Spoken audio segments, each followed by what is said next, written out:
近未来、思考や感情をエネルギー化した E パルスは AI デバイスサポタマのエネルギー源として活用され、人類は新たな変革の時を迎えていた。しかしその陰で恐るべき怪物が現れる。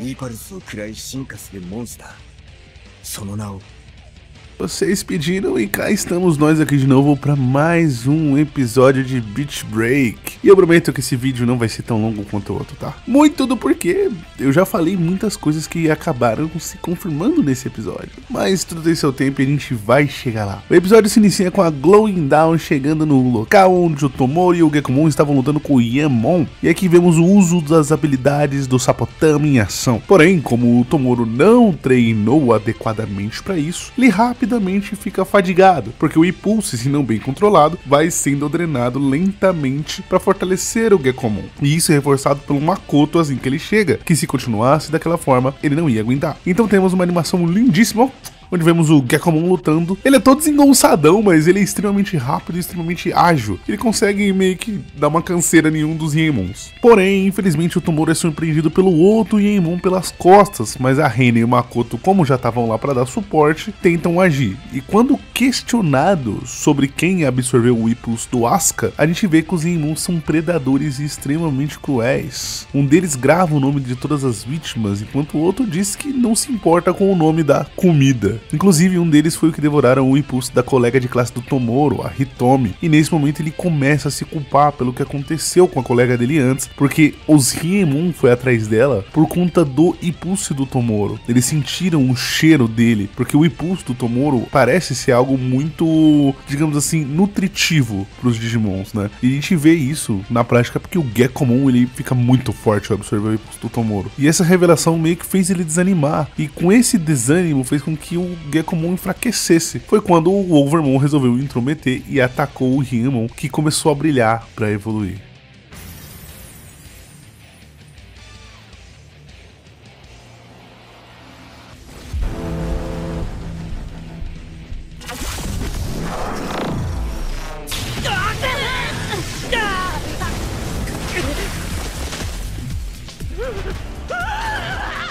O macaco! Macaco! Olha o macaco! Olha o macaco! Sim, Gokumon aparece e rouba, ou melhor dizendo, ele pega, né, o Sapotama de dentro do Yanmon. Esse Sapotama que é o Sapotama do qual o Yanmon nasceu. O que acontece quando ele faz isso? Ele deleta o Digimon no processo. Mais pra frente a gente fala mais um pouquinho dessa questão, mas guarda essa informação aí. Gekomon ia atacar o Gokumon, mas é impedido pelo Kyo. Ambos cruzam olhares e o Gokumon o reconhece. O Kyo diz não o conhecer, mas pede que ele devolva o Sapotama e chame seu parceiro. Coisa que o macacão chinês recusa, e o Kyo manda o Murasamemon pro ataque.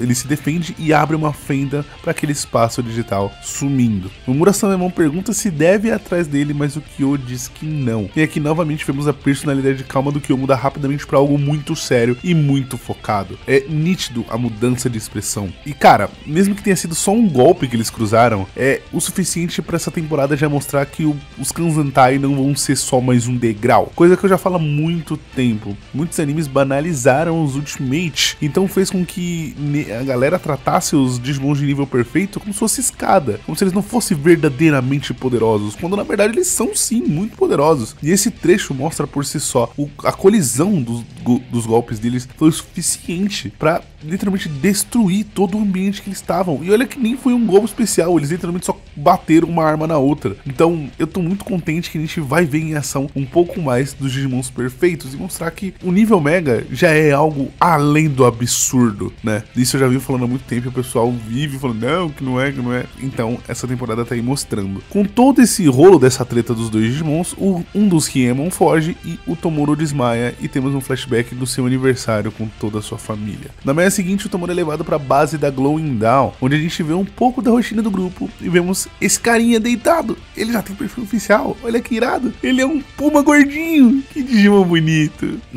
Voltando, esse é o Kogarmon, é a forma adulta do Murasamemon. Todos eles então moram nessa base que, quando sai pro lado de fora, a gente vê que é um amontoado de containers no meio de uma via destruída. O mais interessante é que ao longe dá pra ver a Shangri-La, né? A Shangri-La Egg, que é aquele conglomerado que fica dentro de um ovo, de uma redoma de ovo. É muito interessante porque a gente tá vendo literalmente esse contraste. A gente vê a Glowing Dawn, né? Meio capenga, vamos dizer assim, e ao fundo aquele cidade prometida, né? Aquela cidade perfeita dentro do ovo. É interessante isso. Kyo então explica que eles são cleaners, um grupo de pessoas que são contratadas para lidar com Digimons que estão causando problemas. E a Reina completa dizendo que os Digimons nascem de sapotama das pessoas e alguns se tornam hostis.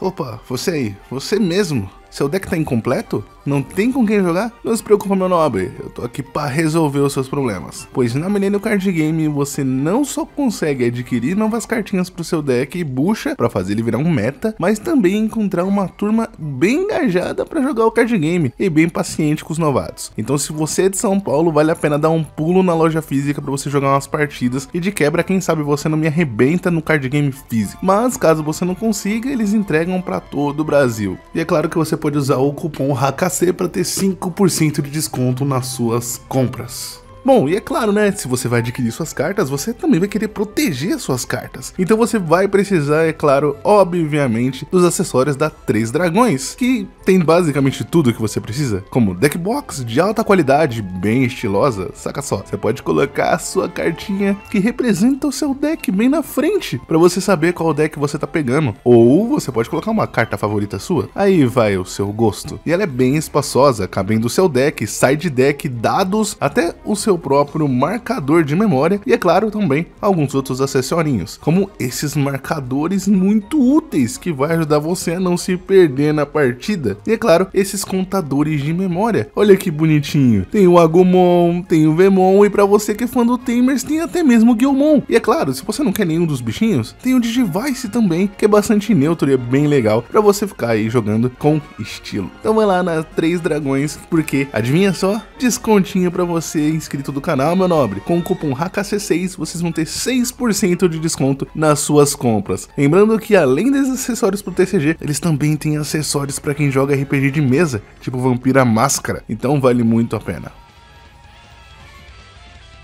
Mais pra frente no episódio, o Kyo disse pro Tomura que o irmão dele não morreu e leva ele pro hospital. No caminho, ele explica que as vítimas do Cold Heart ficam numa ala especial quase que escondida. O Kyo reforça que os Digimons nascem de uma espécie de erro dos Sapotamas, como a Reina já tinha mencionado. E ao fundo a gente vê uma propaganda muito irônica dizendo que o Sapotama traz a vida perfeita, né? Olha que curioso. Bom sempre prestar atenção nos cenários, que sempre vão ter esse contraste, muitas vezes visual, ou do que eles estão falando. É sempre bem interessante dar uma analisada nesses pontos. E aí temos a confirmação da minha teoria que os Digimons não são um mistério, mas a União Mundial opta por esconder sua existência, tentando manter eles em segredo. O que eu ainda diz que existem casos de Cold Heart por toda a parte, e por isso os cleaners são necessários. Como eu havia dito no meu vídeo anterior, o governo, ou nesse caso a União Mundial, literalmente está por trás de manter os Digimons em segredo. Logo então a gente vai ter uma trama de conspiração. E minhas teorias estão se confirmando pouco a pouco. Tomura então chega no quarto do irmão e o vê num estado catatônico. Ele não aguenta e desaba, mas o Kyo dá esperança pra ele dizendo que se eles recuperarem o Sapotama com o impulso do Asuka, ele pode sim voltar ao normal. E convida ele pra fazer parte do grupo. Mas acho que naquele não foi um bom momento, porque o Tomura tá muito confuso e muito irritado com toda essa situação. Então ele vai pra casa pra poder refletir um pouco, mas acaba sendo interrompido pelo Gekomon, que tá com fome e logo pede mais do impulso dele. Eles têm uma discussão até engraçada, mas rapidamente são interrompidos por um outro grupo de cleaners, a gangue Kinoko. E então, putz, esse cara é muito engraçado. Então eles explicam como funciona o sistema do trabalho dos cleaners.